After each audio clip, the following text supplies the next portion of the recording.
Greetings, Earthlings, wisdom keepers, wisdom seekers. Welcome back to WizdomDropz, your source for daily drops of wisdom and savvy cat astrology.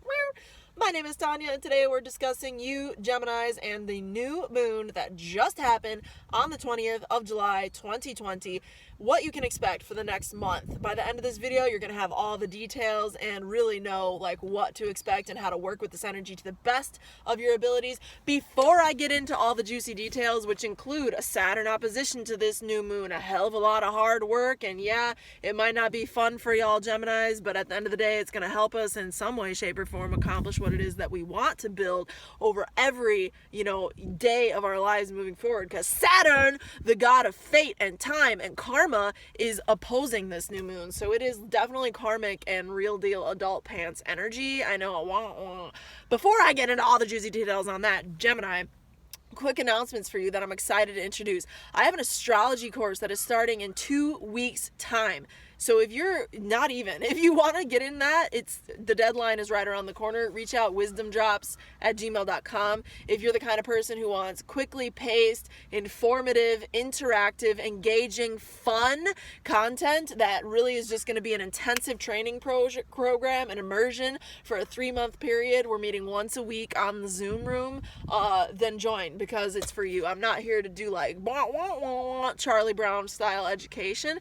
I'm here to transfer all of my skills and knowledge to you all so that you can read a natal chart. You have the toolkit. You have the ability to look at any given chart and interpret it with confidence and be able to just, have that skill set in your tool bag. Boom, boom, boom. That's what I'm looking to deliver you. Okay, Gemini? Also, if you want a reading, reach out to WizdomDropz@gmail.com. I'm offering a scholarship for that if you need it, but I otherwise will tell you my regular rate. Okay? With that said, thank you for your patience. Moving on. You Gemini folk are going to be experiencing this new moon, or have been already starting to, in your second house of Cancer. And it's on the 2nd to 8th house axis, because Capricorn is activated right now with a mega conjunction still at play that we had earlier this year between Jupiter, Pluto, and Saturn. Saturn is exactly opposite this new moon, okay?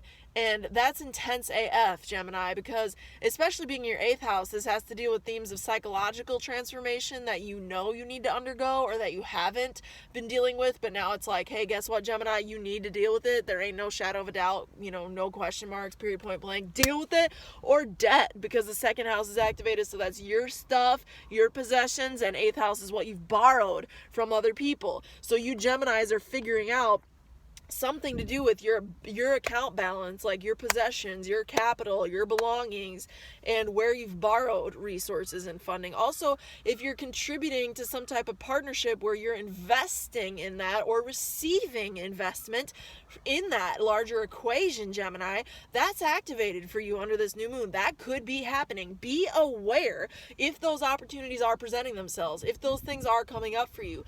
Be aware that Saturn is opposing this new moon. Anything you start now will take time, dedication, persistence, and adult pantsing. I know it's not the funnest thing in the world, Gemini. Trust and believe. I so know it's not the funnest thing in the world, but that's what it is. So if you're going to start it under this window of time in the next month, be aware that that's what's happening, okay?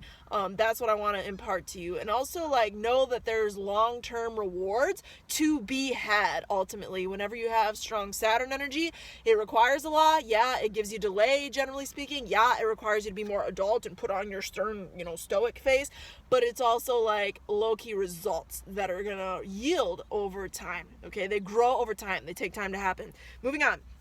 In the 11th house, you have the Mars-Chiron conjunction squaring Mercury in that 2nd house of Cancer. So, that Mars and Chiron conjunction in the 11th is kind of intense, because that has to do with your networks and your dreams, your long-term aspirations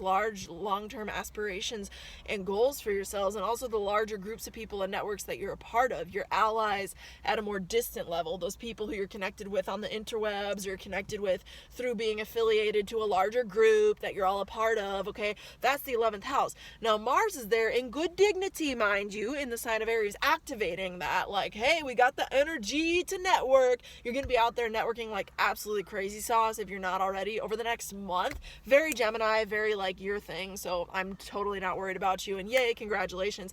However, be aware, Gems, that there is a Chiron conjunction with this, and that's what I want you to be careful about. Chiron conjunction is wounded healer energy. It's where you're somehow figuring out where in your networks are you feeling pain because something's not right. Where in your networks are you feeling like you contribute something from a place of inner woundedness, and how can you nurture that and bring love to that, because it's receiving a square from Mercury in Cancer in your second house. So it's all about your money and your value and your worth, Mercury in the second house, and your feelings around that, being as that is the second house of Cancer, okay, energies, emotions, feelings. The feelings around all of that are coming into some type of conversation of tension and also manifestation with that 90-degree angle of a square aspect, okay, with your Mars Chiron conjunction in the 11th, with your networks. What are you contributing? How have your networks served you? How have your networks harmed you? How has your motivation and presence in those networks served and harmed you?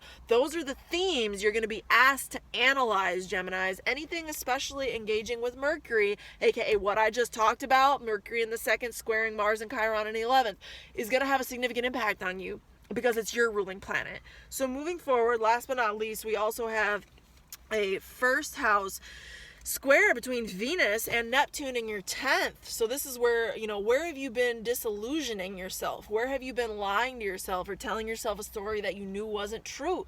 That's that Neptune in the 10th, okay, around work. And then also, you have to think about that 10th house activation of Neptune. It's your career. So what have you been lying to yourself about, or just out off in the fairies about that you shouldn't have been? Or have you spiritualized your career enough? Neptune squaring the first with Venus. Neptune-Venus squares are all about, fantasy gone wrong, an illusion gone wrong, and it can be manipulation, but it's also like, how do we line up our abundance with our spirituality? There's something there that's not lining up, that's being asked for a resolution. It's being asked to come together in some way. You have to figure out how to remedy that 90-degree angle, and it's something that manifests out in the world. So if you don't deal with it, it will get dealt with out in the world. Do you feel what I'm saying, Geminis? So that's just a little scoop for you. I want to keep the video short and sweet. Again, that astrology course is coming in hot. Deadline registration right around the corner. If you want to join us, I hope you are going to join us. Geminis are quick-witted, intelligent, funny people. I would absolutely love to have your presence in that course. In the court. No. Subscribe if you vibe, because we is building a tribe, Geminis. And with that said, like the vid if it brought you value. Until next time, and through next time, may the stars be with you. Peace.